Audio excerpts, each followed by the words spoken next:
So, let's remind ourselves about what we did before. We were talking about all the different types of representations for dynamic systems, right? We said we're going to talk about 4 in this lecture, and we talked about input-output differential equations. Check. We've done those. We know those. We love those. You didn't quite follow me on that last bit? Okay. And then we did transfer functions, like this.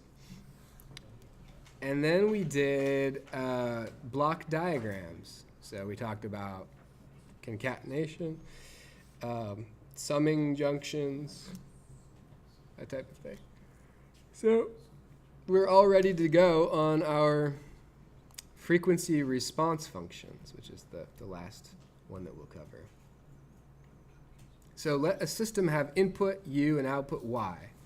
We define its frequency response function, h of j omega, to be the Fourier transform of the ratio of its output to input.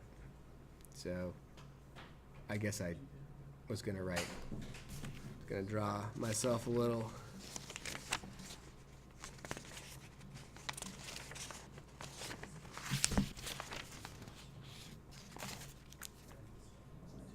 So h of j omega, the frequency response function, is defined as being the Fourier transform of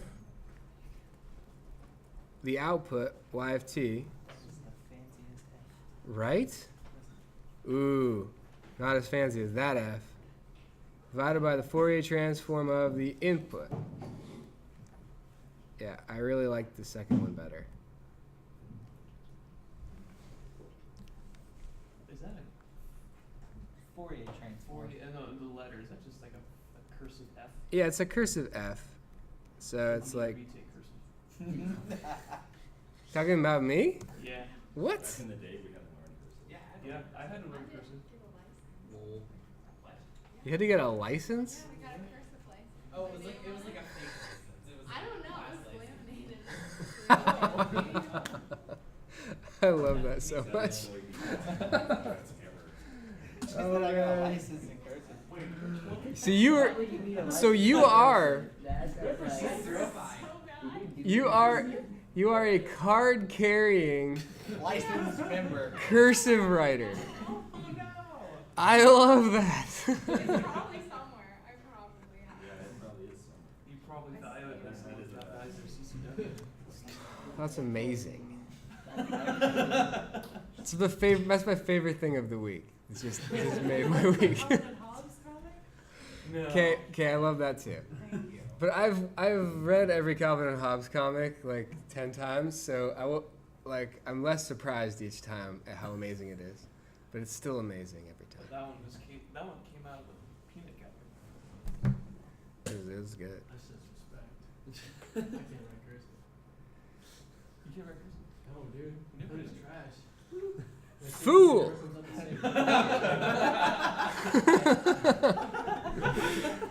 It's definitely Friday. It's definitely pretty good. Friday.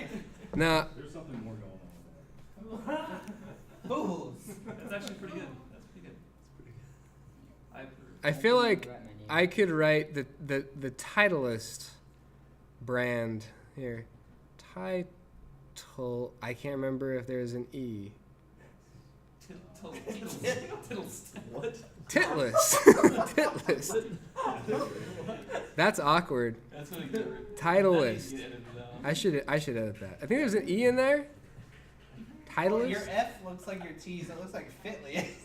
Okay, on a serious note, is that U of T or This is U of T.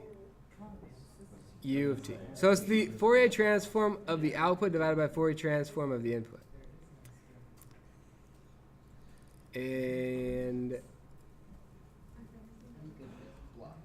okay, so we've got it.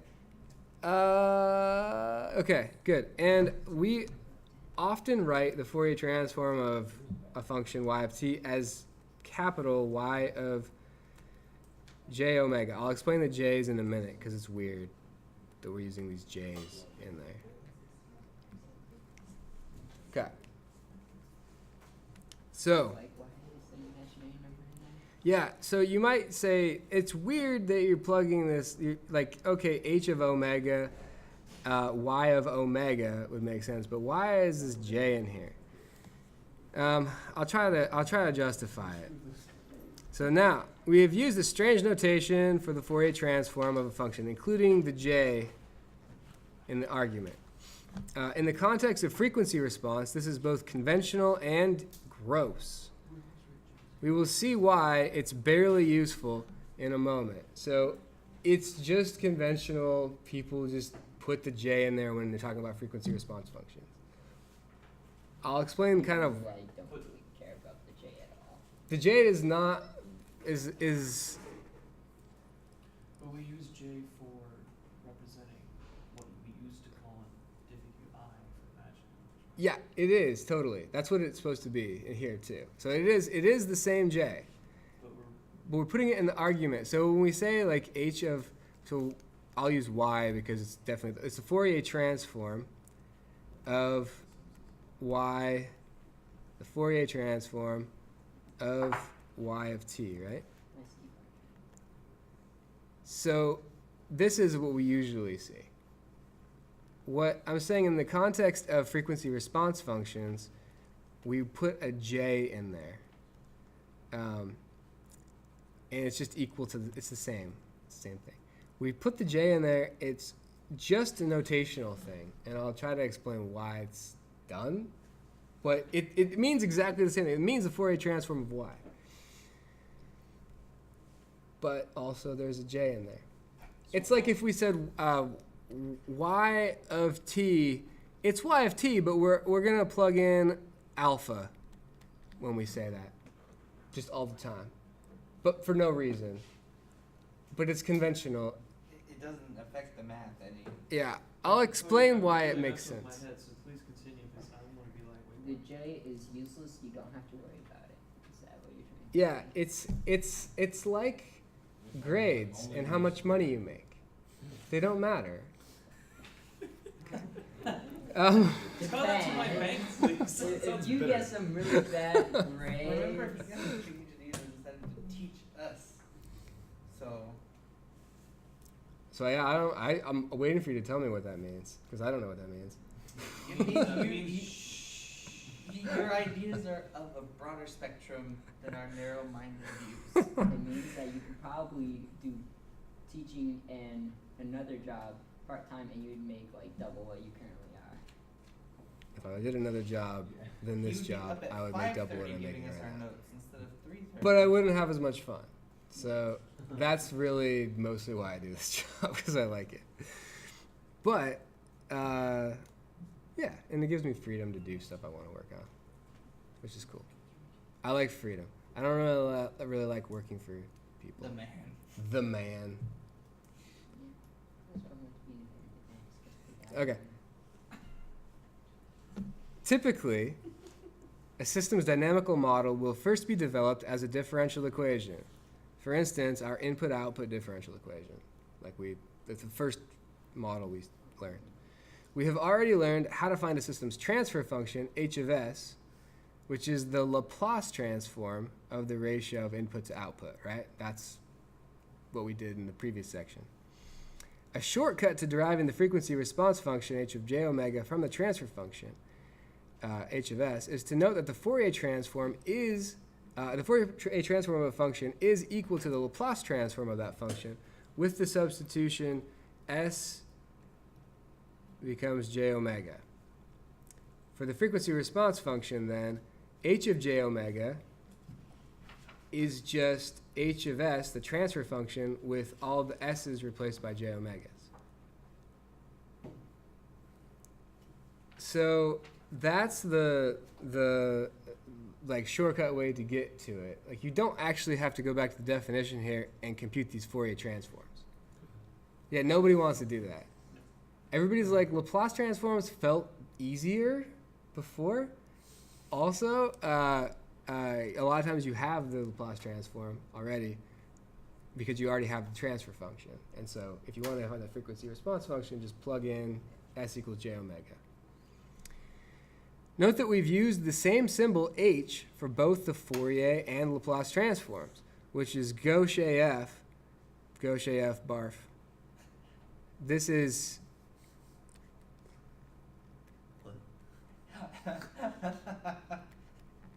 the command is Barfi in LaTeX. Are you serious? I'm serious. Let's make it for sure. You gotta include. Or you can No, not include. Use package. Use package. TIKZ symbols We include That's amazing. in the preamble, and then you can do Barfi, and you can even color him. Look at, I colored him with the same color as my text here. What? Barfi. if Drunk, we drunk put Pac-Man. emojis in our lab report, will you give us extra credit? Ryan's grading them, but I I'm sure that he will. But actually, you should probably keep those professional, unlike what I do here. Both find the same thing. Professional emojis. I would call what we're doing here paraprofessional.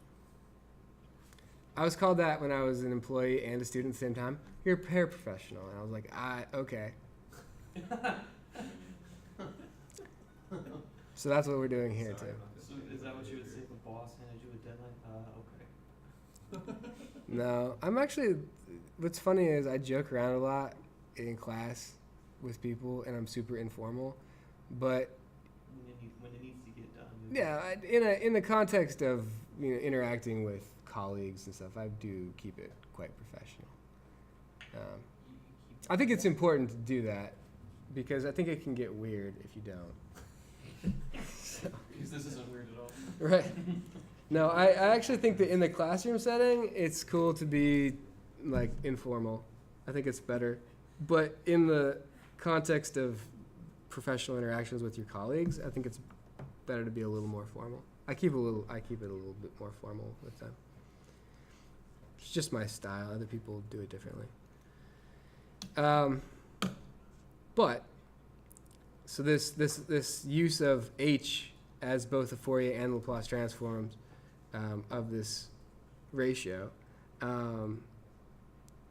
but it's somewhat mitigated. The gaucheness, if you will, is somewhat mitigated by our other violation of good taste, which is the argument S goes with the Laplace transform, and the argument j omega goes with the Fourier transform.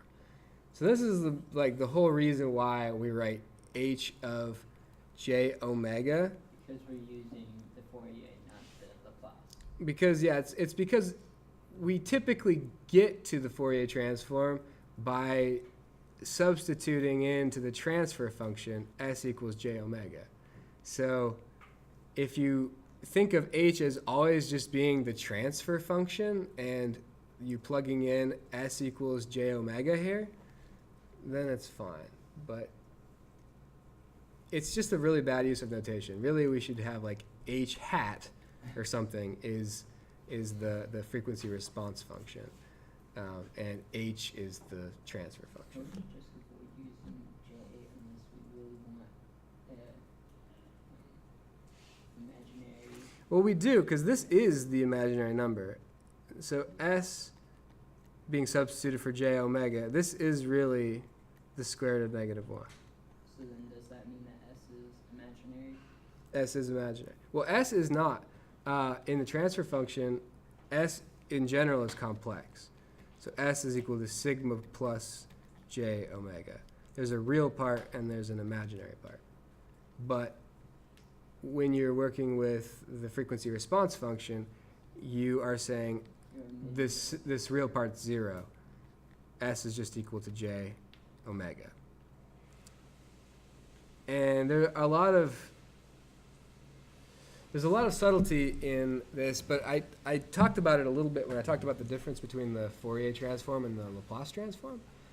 And the conversion between them is actually pretty straightforward. It's just in the Fourier transform, if you have the Fourier transform, you can just substitute in j omega is equal to s. If you want to go the other way, s is equal to j omega, and you're good. So now here's a question that maybe some of you are asking of yourself. So what does the frequency response function mean? Okay? It describes in the frequency domain how a system's input relates to its output. In lecture 3.6, we will consider this interpretation in greater detail. So we'll have to wait a few lectures. Finally, note that the steady state solution can be had by taking the inverse Fourier transform. Right? So if you take the inverse Fourier transform of y of j omega, which is the Fourier transform of y, you're going to get, by definition, y of t. So you get this response back, but we know that y is just hu, right? So remember, y is equal to hu. This is true of the Fourier and the Laplace. So this is true of the, if this is the transfer function, or it's true if this is the frequency response function. So technically, if you have the frequency response function and the Fourier transform of the input, you can just take the inverse Fourier transform and you get the solution, the steady state solution. Which is kind of nice. I mean, it gives us another way to solve for the output as a function of time, right? Due to its greater generality, i.e. broader applicability, we typically prefer the inverse Laplace transform and transfer function for this task. So if we're going to use transforms to solve, usually we're going to use Laplace because it's actually applicable to more types of input functions. Remember that from last chapter. But the Fourier transform is useful more in its frequency response function interpretation than for its ability to solve these equations. So this is true, but rarely used by us, at least. Physicists seem to like to use Fourier transforms a lot. But They do or they do. They like to use them quite a bit, and I mean, there are some uses for them. I don't really like to use them, for solving these equations, but the Laplace transform is more useful. just as good and actually better in some cases, so might as well just use the Laplace transform. But for frequency response functions, that's where they shine for us, the Fourier transform. So that's what we're going to look at now. So frequency response function, the real important thing as far as conceptually goes is it describes in the frequency domain how a system's input relates to its output. So at a certain frequency, it's telling you how the input is related to the output. It goes through this frequency response function. And we're going to spend a lot of time in this year working with this type of object. Okay, so in mechatronics we'll use it, in system dynamics we'll use it. It's going to be fun. By the way, I'm teaching all of system dynamics next semester. I discovered. The schedule's out. I'm teaching both sections. There's only one. It's See you just next semester. monster section of system dynamics. Well, wait a minute. That means that there's going to be like, how many in that class? 35, I think. My God. Ew. Yeah. And there's only one class period? Yeah. That seems very normal. That's a very normal class. Awesome. I mean, that's pretty typical, but it's we came to St. Martin's, damn it. Now I challenge you to have assignment turnaround be less than a week for midterms and tests. Bull. I challenge you. That's a depressing. challenge deferred. Better idea. For every day beyond a certain point, we get extra credit. Yeah. That sounds like a better I idea. like that idea. Yeah, because then you can be as late as you want and we won't care because then at some point we just instantly pass the test no matter what. Which convinced You me- say this like you have actual power. He doesn't work for the man, but that's because he is. Now, notice how I didn't say I don't like power. I don't like working for power. I like to be the power. I think that's pretty much how it works for everyone. It's like, Textbook narcissism. yeah, that's right. Everyone's a bit psychotic. So I'm not. I've taught much larger classes than 35. It's really not that bad. We usually try to keep the sections smaller, but it due to some scheduling conflicts, we had to put them into one section. So Did you teach classes that were like 100 plus? 200 plus, yeah. I've been in some of those classes. There's not fun. Using the lapel mic and stuff. It's great. No. Not my favorite. And then like the lapel mic won't work, and then like you're just like yelling up this like you're like there are clouds forming in this room. I can't see it. The first week of class, there were students sitting in the aisles because there weren't enough seats. Wow. So they were like, yeah, we don't know what to do about this. Like, we can't find you a bigger lecture hall, and we only can fit. The fire code says like you can only have 200 and whatever students in this class. So you need to scare them the first week so that they drop. They really told me that. That was like the plan. It was like for me to scare them so that they dropped. Was this at a university level? Yeah, I was a UW. So just so what Okay, topic that's was it? Just bring some like crazy graduate level notes for the first week of class, and then after that, everybody on the stage is like, okay, now let's get started for real. Now I wasn't like trying intentionally to scare them away, but I did. So I was It's thinking, dynamics. If they made it that far, they probably should have just stuck with it. yeah, it was like the gateway class for the getting into the major. Which dynamics? Regular dynamics or system dynamics? Just regular dynamics. Oh, that's fine. How many dropped? It got down to fire code. But, well, actually, I think that it's because when you have 200 and however many students in a class, they don't all come every time. So, like they shuffled in, so it never overflowed after that first week.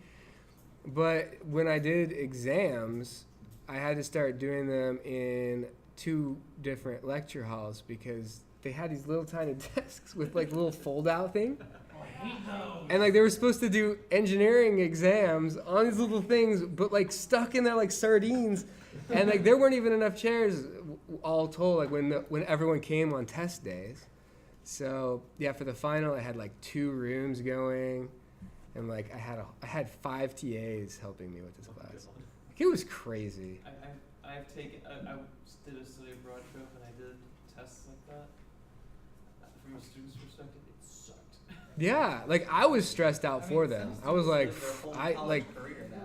I would feel uncomfortable sitting, like you can't sit 2 people with regular sized shoulders side by side in those chairs. Like one has to lean, and then like the smaller people are like squished in, like trying. So I always felt bad for the students in those. So I did get them 2 rooms for the final at least, but so there was like a space in between everyone. So yeah, so like bonus, you got to have like a seat next to you to put your backpack on. Otherwise, you had to have it under your feet. Yeah, it was pretty brutal.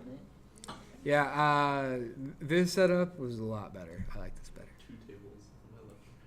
Yeah, yeah, it's pretty good. Don't know. Sit next to people like, oh. I could like lay on the table and still Yeah. have room. Your this classroom is like the suburban sprawl of classrooms. Right? Okay. This is like an expedition. Let's do this example.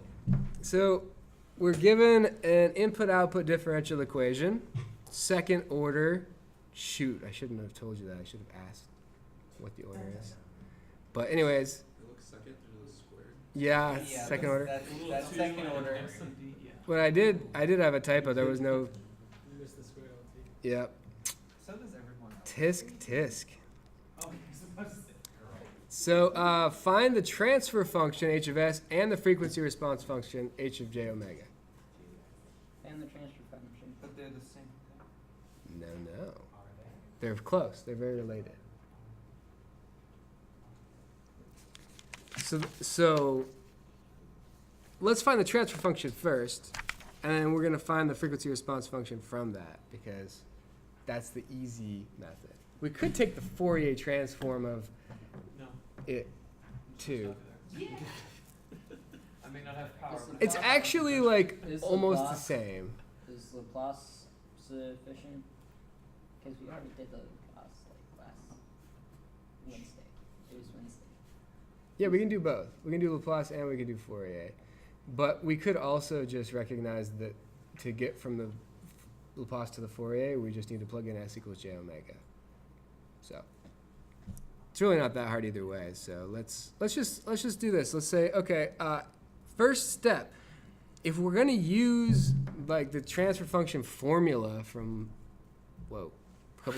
couple pages ago, which was this one or this one. This is in the form of there was no coefficient here in front of the a, or in front of the first time derivative of the output. So we could divide through by that coefficient to get it into the standard form before we proceed. It actually doesn't matter. We could just leave that out front. But one thing we can't do is half of one and half of the other. So why don't people decide? Do we want to divide through by this too? Yes. Yeah. Sure. Yeah, Let's do it. Because everything else is divisible by 2. So convenient. Somebody was really looking out for us. Okay. When they made the number 2. When they were like, oh, let's put a 2 out here and then make everything else divisible by 2. You're welcome. So we have d squared y. So second derivative of y with respect to t. The coefficient is now 1. The second coefficient is 4 divided by 2, which is, I believe, 2. And then 6 divided by 2, which is 3. On this side, you have 10 divided by 2, which is 5. And we have 2 divided by 2, which is 1. So that is our input-output ODE. We can skip right to the transfer function because we already solved it for nth order blah, blah, blah, right? So we can just say h of s is equal to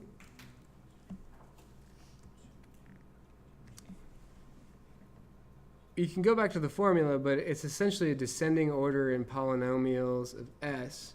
The numerator comes from the right-hand side, and so this coefficient is 5 times s raised to the order of this derivative term, which is what? 1. So just 5s plus coefficient of 1 times what is the s to the power of whatever the time derivative order, which is 0, so just 1. So 5s plus 1. Numerator, done. Denominator is 1 times s squared plus 2s. 2 times s, because first time derivative, plus 3 times s to the 0, which is 1. No time derivative. We're not doing that. We don't. Guys. One day you will think back and realize that you didn't appreciate how many opportunities I gave you to find zeros and poles. Okay. Yeah. I remember when I was so ungrateful about all those opportunities to find zeros and poles of transfer functions. So this is our transfer function. So we got, the first part's done. That wasn't too bad, right? Can we ignore our half thing? Our what thing? Our well, you pulled out a 2, right? Oh yeah. Well, I pulled out a 2 and I divided both sides by that. Okay, so you just leave it like that. Yeah. That's the So you can do the same operation to both sides and of the equation. So I just divided both sides by 2. And so it's gone. 2's forever gone. no. Forever gone. Okay. So then we want to find the frequency response function. So h of j omega is equal to, I'm just going to use that nice little formula that we have that says h of s evaluated at s equals j omega.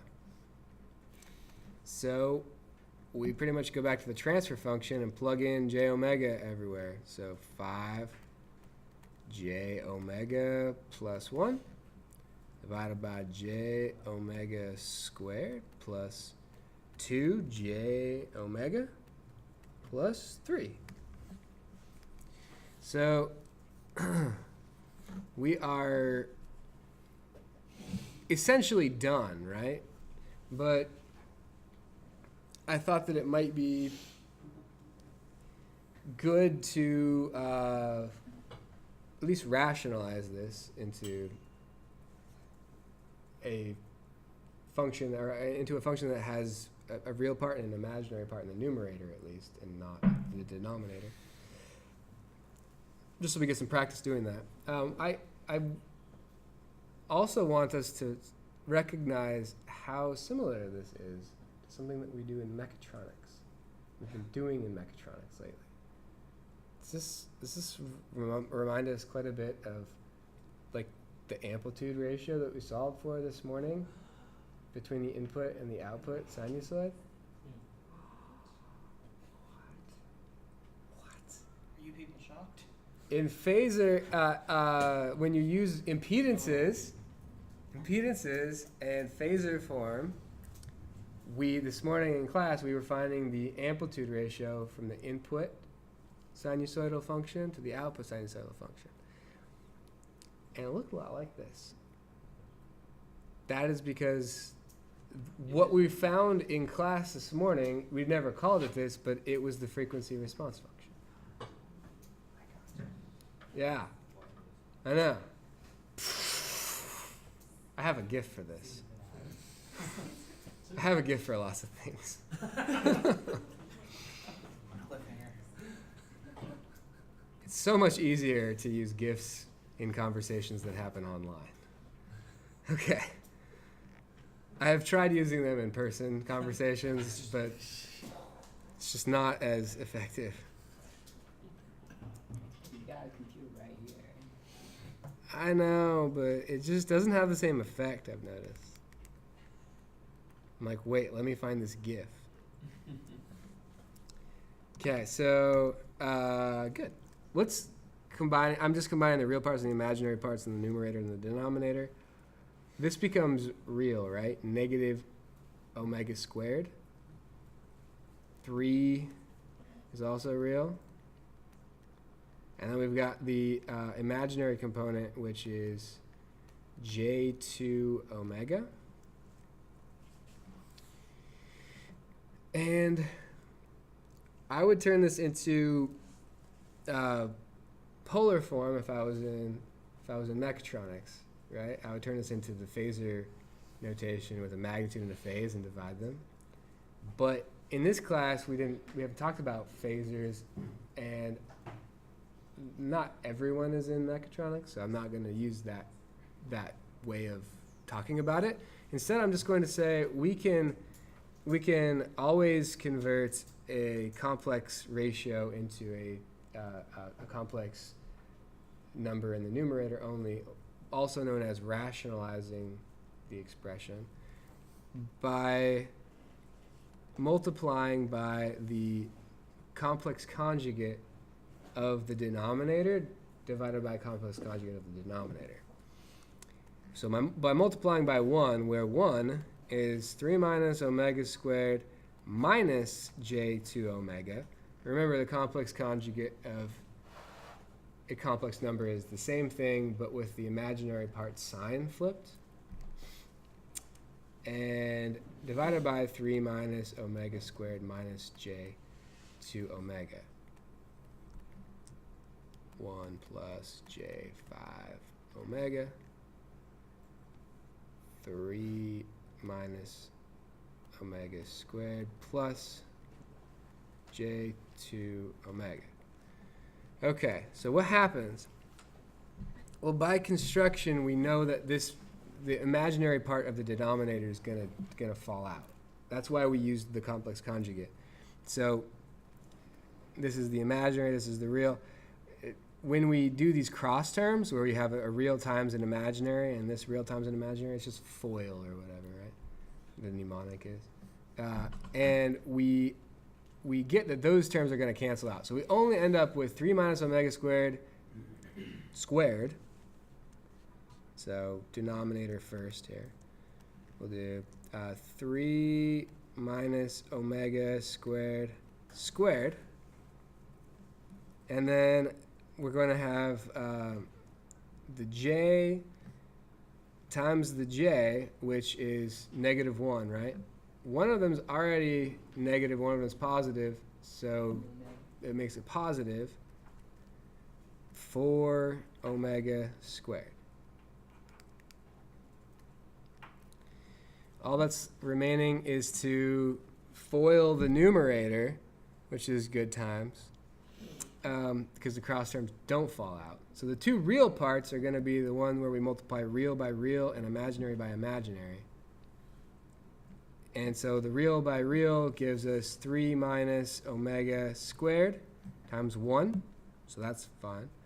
And then the imaginary one is negative j2 omega times positive j5 omega. The negatives cancel, and we end up with a plus 10 omega squared, right? And then the imaginary part will group together, and it's going to be 2 omega, negative 2 omega is from this term multiplying this, and from this we've got, so that's plus 3 minus omega squared times 5 omega. Yeah, that is brutal. So that is ugly. But that is, now it's a real part plus an imaginary part, right? So yeah, if we plot it, we would have a real part and an imaginary part.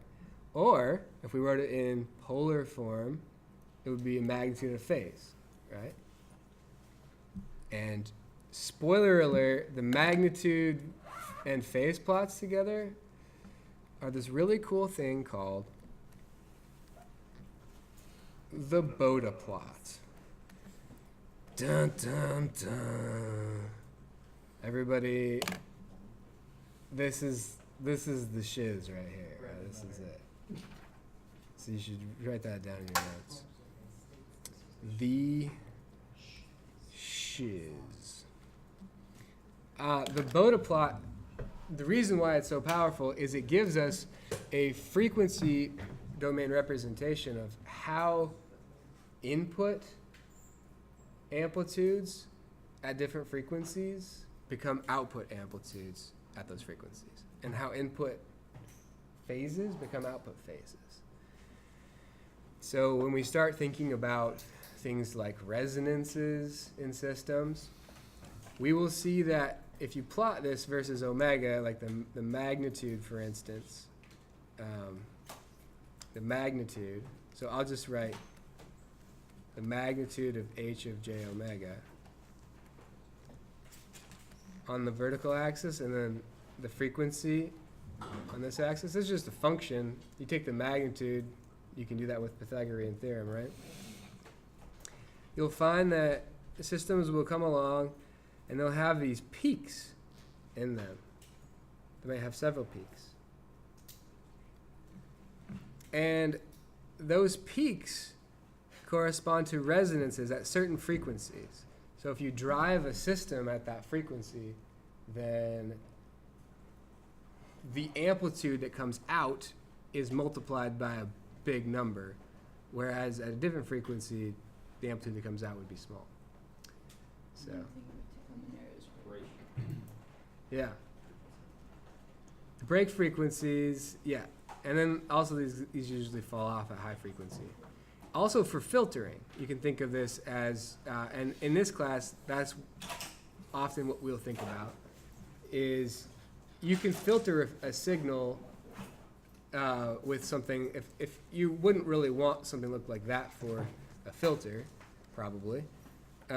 Instead, what you would want is something that looked more like, say you wanted to pass the low frequency stuff, called a low pass filter, pass the low frequency stuff, and you wanted to filter out the high frequency stuff. Signals that come in here just go right through this filter. That you get to see them come out the other side, no problem. But if you put in a signal out here, the high frequency noise, for instance, which comes in a lot of signals you're measuring, they get filtered out. And that's really useful. We talked about low-pass filters for a moment when we talked about So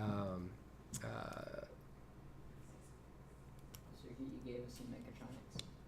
well, yes, but also we talked about needing one when we're doing A to D conversion, when we're sampling, right? Because we have that aliasing problem that can happen. Remember, if we have any high frequencies in our signal out here, and we sample it down here, we're going to get aliasing. That signal that's way out here is going to appear like it's down here. So we have to low pass filter before we sample so that we don't end up with aliasing. So we could build systems that have certain frequency response functions that'll filter out frequencies we don't want. So, okay, we'll talk more about it later. Next week, we will continue this stuff. Don't forget to take the quiz. I'll make it due tomorrow at 4 p.m. Oh, thank you. Yeah, so you can sleep in. Will it be up like Yeah, I'll just go back to my office and put it up. Yeah, I have to. It'll take me a few minutes to put it up, but yeah, I'll go work on it. Have a good weekend, y'all.